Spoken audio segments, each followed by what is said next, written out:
नमस्कार दोस्तों, मैं राहुल शास्त्री स्वागत करता हूं आपका अपने ज्योतिष सिखाने की श्रृंखला को जारी रखते हैं। बहुत ही सरल तरीके से कम शब्दों में मैं आपको बताने जा रहा हूं वृषभ लगन के अंदर मंगल का प्रभाव।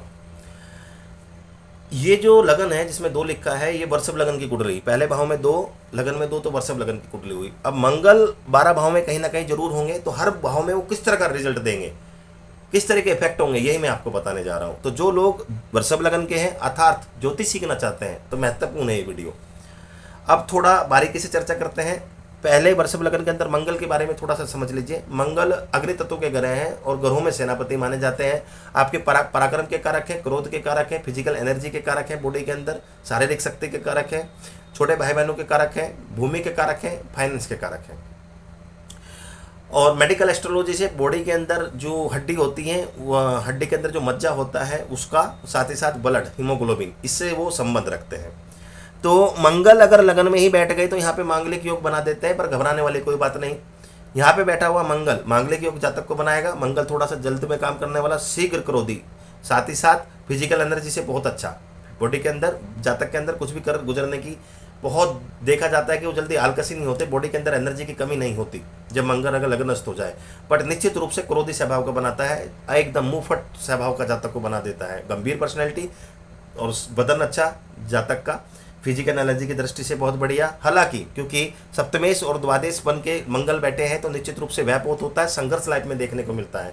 विवाहिक जीवन की दृष्टि से कोई दिक्कत नहीं, यहाँ पे मांगलिक बना रहे हैं पर अपनी सातवीं दृष्टि से सप्तम भाव को देख रहे हैं। विवाहिक जीवन की दृष्टि से कोई दिक्कत नहीं। इसी मंगल पे गुरु के प्रभाव पड़ जाए, शुक्र का प्रभाव पड़ जाए तो मंगल जो है अपने अच्छे रिजल्ट देने के लिए भी बाध्य हो जाएगा। मंगल अगर दूसरे भाव में है तो निश्चित रूप से खटास और नमकीन, खट्टा नमकीन खाने का शौकीन जातक जो है, जो वाणी होगी वो बहुत मीठी नहीं होगी, उसमें कटास रहेगा, बिल्कुल पॉइंट टू पॉइंट बोलेगा जितना उसे बोलना चाहता होगा। अगर लड़की है तो उसके पिता का स्वभाव एग्रेसिव होगा, लड़का है तो उसके चाचा का स्वभाव एग्रेसिव होगा। मंगल दूसरे भाव में आके बैठ जाए तो निश्चित रूप से यहाँ पे हमने देखा है विवाहिक जीवन के बाद थोड़ा सा उसमें धन में वृद्धि जरूर होती है, पर निश्चित रूप से यहाँ पे बैठा हुआ प्रारंभिक शिक्षा में थोड़ी सी दिक्कत पैदा करेगा। कुटुंब का लाभ मध्य होगा, पर निश्चित रूप से कुटुंब पे व्यय बहुत लगा रहेगा। तीसरे भाव में मंगल है, देखो पराक्रम का कारक होता है मंगल, तीसरा भाव भी पराक्रम, यहाँ से सर्वश्रेष्ठ रिजल्ट मंगल देता है। हालांकि कुंडली के अंदर पूर्ण रूप से कारक नहीं है, तो यहाँ पे क्या होगा, एक पॉजिटिव रिजल्ट ये होगी कि छोटे भाई बहनों के साथ दिक्कतें पैदा करता है मंगल। क्योंकि यहाँ पे बैठा मंगल कारक तो है, पर निश्चित रूप से क्योंकि कर्क राशि में वो नीच का हो गया, तो तीसरे भाव में अच्छा होने के बावजूद भी खराब फल देगा क्योंकि नीच का है। तो छोटे भाई बहनों से दिक्कत पैदा करेगा, निश्चित रूप से विवाहिक जीवन में हानि करेगा, व्यापोत होगा जातक के पास, साथ ही साथ फाइनेंस को लेकर दिक्कत होगी, भूमि को लेकर दिक्कत होगी, भाग्य पूर्ण रूप से साथ नहीं देगा, मेहनत करने के बाद रिजल्ट ना मिल पाना, किसी को पैसे दिया पैसे वापस नहीं देना, गुप्त शत्रु हिडन एनिमी जातक के बने रहते हैं। सूर्य अगर खराब है तो पैतृक संपत्ति को लेकर भी दिक्कत। सूर्य अगर, माफ कीजिए, मंगल अगर चतुर्थ भाव में आ गया तो यहाँ पे सप्तमेश द्वादश होने के कारण मंगल अगर आ गया चतुर्थ में तो यहाँ पे भी मांगलिक योग बनाता है। पर आपको मैं एक चीज बता दूं, यहाँ पे भी मांगलिक दोष नहीं लगेगा। रीजन, मंगल एक तो अग्नि तत्व ग्रह है, अग्नि तत्व में ही है, तो सूर्य की राशि में मंगल बहुत अच्छा प्रभाव देगा, शत्रु राशि में नहीं है तो स्वभाव से अच्छा, हालांकि क्रोधी पर स्वभाव से सकारात्मक। और पहली दृष्टि अपने पहले भाव पे दी, सप्तम भाव पे दी अपनी पहली दृष्टि, तो अपने खुद की ग्रह पे दे रहे हैं, तो वैवाहिक जीवन में कष्ट कैसे दे सकते हैं, नहीं दे सकते। तो मांगलिक योग अगर है वृषभ लगन के अंदर, चतुर्थ भाव में मंगल है, कोई घबराने वाली बात नहीं। अब बात करते हैं सुख की, तो चतुर्थ भाव में मंगल निश्चित रूप से यहाँ पे सप्तमेश द्वादश होकर चतुर्थ भाव में बैठा है, पर अपनी मित्र राशि के अंदर, तो यहाँ पे मेहनत तो जरूर कराएगा और विवाहिक जीवन के बाद विशेष कर से मकान वाहन बनाने के योग बना देगा। भूमि को लेकर कभी दिक्कत नहीं होगी, पर व्यक्ति को थोड़ा डिले जरूर लगेगा उस पर खर्चा करके जब योग बनेगा। प्रॉपर्टी लेने में, प्रॉपर्टी खरीदने में थोड़ी सी दिक्कतें जरूर आ सकती है, पर कभी उलझेंगे नहीं। पंचम भाव में अगर मंगल बैठ जाए, सप्तमेश और द्वादश होने के कारण पंचम भाव में बैठ जाए, तो यहाँ पे अपनी मर्जी से शादी के योग बनेंगे जातक के। विवाहिक जीवन अच्छा, निश्चित रूप से बुध की कंडीशन बहुत अच्छी, तो जातक का विवाह के बाद भाग्य उदय, संतान के बाद भी जातक को फायदा होता है। पर संतान पे और विवाह पे खर्चा बहुत होता है व्यक्ति का। खर्चा मतलब जैसे संतान हो उसको पढ़ाने के दृष्टि से, या कभी कभी उसको इनिशियल स्टेज में कुछ खर्चा हो जाए, जैसे मेडिकल दृष्टि से कभी कभी बीमार हो जाना, पर कोई घबराने वाली बात नहीं, पर खर्चा बच्चे पर क्यों लगा रहता है, क्योंकि द्वादेश भी है, खर्चे के मालिक भी बनते हैं। और पंचम भाव में मंगल संतान में आके बैठ गए तो उसकी स्टडी पे या किसी कारण उस पर खर्चा लगाने का योग बनता है। मंगल यहाँ पे बैठने के बाद मानसिक संतुलन जातक का बहुत अच्छा है, रिलेशन भी उसके ठीक रखेंगे, पढ़ाई की दृष्टि से भी बहुत अच्छा है। गुरु की दृष्टि मंगल में बढ़ जाए, गुरु बहुत अच्छा हो तो जातक अपनी जिंदगी में अपनी ज्ञान की दृष्टि से और एजुकेशन दृष्टि से बहुत अच्छा। सिविल इंजीनियरिंग अगर करे जहाँ तक अपनी पढ़ाई के दौरान, तो उसमें उसको फायदा होता है। छठे भाव का मंगल निश्चित रूप से दिक्कत करेगा, तो पेट को लेकर शिकायत है, पेट में बात, मामा से दिक्कत, छोटे भाई बहनों से दिक्कत, साथ ही साथ गुप्त शत्रुओं से दिक्कत, मन चाहे बह, टेंशन, फाइनेंस को लेकर दिक्कत, भूमि को लेकर दिक्कत, वैवाहिक जीवन में दिक्कत, अत्यधिक खर्चा, मानसिक रूप से परेशान, शारीरिक रूप से परेशान। सप्तम भाव में अगर मंगल बैठ जाता है, देख लो यहाँ पे मार्केस होके बट अपनी खुद की राशि में बैठे, यहाँ मांगलिक दोष तो बना देते हैं, पर यहाँ पे मंगल मार्केस होने के भी अपनी खुद की राशि में बैठेंगे तो 20% नेगेटिव फल देंगे, पर उसके बाद सकारात्मक फल भी देंगे। कैसा? तो वैवाहिक जीवन के बाद फायदा, वैवाहिक जीवन के बाद भूमि बनाने के योग, वैवाहिक जीवन के बाद फाइनेंस सिचुएशन अच्छी, वैवाहिक जीवन की दृष्टि से बहुत पहला, वैवाहिक जीवन में पत्नी का पूर्ण रूप से लाभ इत्यादि।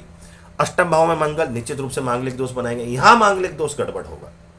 वृषभ लगन के अंदर अष्टम भाव में जब मंगल आएगा तो निश्चित रूप से यहाँ का मंगल थोड़ा कष्टदायक रहेगा। यहाँ पे मंगल जरूर निश्चित रूप से वैवाहिक जीवन में दिक्कत पैदा करेगा, और अगर पूर्ण रूप से बली है, किसी पाप ग्रह से दृष्टि है, तो वैवाहिक जीवन को तोड़ने का भी काम करेगा। यह मंगल वैवाहिक जीवन के साथ साथ भूमि को लेके, फाइनेंस को लेके, धन को लेके और मानसिक, शारीरिक और हर कामों में बाधा क्रिएट करेगा। नवम भाव में अगर मंगल है तो यहाँ पे वो ऊंच के हो जाते हैं, सर्वश्रेष्ठ रिजल्ट देंगे। यही मार्केस मंगल जो है कहीं ना कहीं शुभ फल देने के लिए बाध्य हो जाएगा मार्केस के बाद भी। तो व्यक्ति को मंगल का फायदा होगा, भाग्य का साथ मिलेगा, गुरुजनों का, पिता का, वैवाहिक जीवन का, संतान का, इन सब का जातक को लाभ मिलेगा। पैतृक संपत्ति, माता सुख, पैतृक संपत्ति को बढ़ाने वाला भूमि का विशेष योग मिलेगा जातक को। ऐसे में अपनी पत्नी के साथ कोई काम करे, बिजनेस करे तो जातक को उसमें फायदा, यहाँ का मंगल जातक को बहुत फायदा देगा। दसम भाव में मंगल निश्चित रूप से अगर कुंभ राशि के अंदर, जो कि उनकी मित्र राशि नहीं है, बैठे हुए हैं, पर मंगल दसम भाव के अंदर कारक माने जाते हैं, यहाँ का बैठा हुआ मंगल निश्चित रूप से थोड़ा सा इनिशियल स्टेज में जातक को काम तो जरूर मेहनत कराएगा, थोड़ा परिश्रम भी करना पड़ेगा, कभी कभी नौकरी व्यापार में उतार चढ़ाव भी देखने को मिलेंगे। बट अगर यहाँ पे शनि खुद बैठे हैं या शनि बहुत शुभ स्थिति में है तो कंस्ट्रक्शन के काम में फायदा होगा, और अगर डिसिप्लिन करेगा और मेहनत बहुत करेगा जातक तो निश्चित रूप से जिंदगी के अंदर सभी प्रकार के सुख भी भोगेगा। 11वें भाव में अगर मंगल है और मीन राशि के अंदर है, जो कि गुरु की राशि है, वृषभ लगन के अंदर मंगल भी मारक और गुरु भी ठीक नहीं है, तो निश्चित रूप से यहाँ पे बड़े भाई बहनों से दिक्कत ही होगी, फायदा कभी नहीं होगा। हालांकि गुरु अगर अपनी खुद की राशि में होगा तो फिर मध्यम योग होगा। मंगल की दशा अंतरदशा के अंदर निश्चित रूप से चीज़ें तो रुकेंगी, फाइनेंस को लेके भी थोड़ी सी दिक्कतें होंगी, व्यय भी बहुत होगा, पर अगर सप्तमेश पे, यहाँ पर सप्तमेश पे अगर शुभ गुरु की दृष्टि है सप्तम भाव पे या फिर मंगल पे शुभ गुरु की दृष्टि, तो वैवाहिक जीवन की दृष्टि से कोई दिक्कत नहीं, उसके बाद फायदा होगा, इच्छा पूर्ति भी जातक कर लेगा। 12वें भाव में मंगल अपनी खुद की राशि में है, तो यहाँ पे अगर शुक्र बहुत अच्छा है तो विपरीत राजयोग भी बना देगा जात मंगल। निश्चित रूप से एक अवधि के बाद जिंदगी के अंदर सभी प्रकार के सुख, मकान वाहन बनाने का योग बनेगा, पर इनिशियल स्टेज में दिक्कत जरूर पैदा करेगा। 6, 8वें और 12वें भाव में मंगल विपरीत राजयोग बना देगा, पर देखना है कि शुक्र की कंडीशन कैसी है। अगर शुक्र खराब है, अस्त है, नीच का है, अंश कम है, पाप ग्रह से दृष्ट है, तो ये विपरीत राजयोग इतना काम का नहीं बनेगा, कम फल देगा। पर अगर शुक्र की स्थिति जितनी अच्छी है, विपरीत राजयोग मंगल उतना अच्छा पैदा कर देगा, उसको उतना ज़्यादा लाभ होगा। अगर विपरीत राजयोग नहीं बना तो यहाँ का मंगल हानि देगा वैवाहिक जीवन में, और साथ ही साथ मानसिक शारीरिक दृष्टि से। हालांकि सप्तम भाव से दृष्टि दे रहे हैं अपने खुद के भाव को, पर फिर भी थोड़ी बहुत हानि जरूर करेगा, कि 12वां भाव हानि का होता है, क्या पर खर्चे बहुत होंगे, व्यय बहुत होंगे जातक के। तो दोस्तों वीडियो अगर अच्छी लगी हो तो लाइक करना, चैनल को सब्सक्राइब करना मत भूलिएगा। धन्यवाद।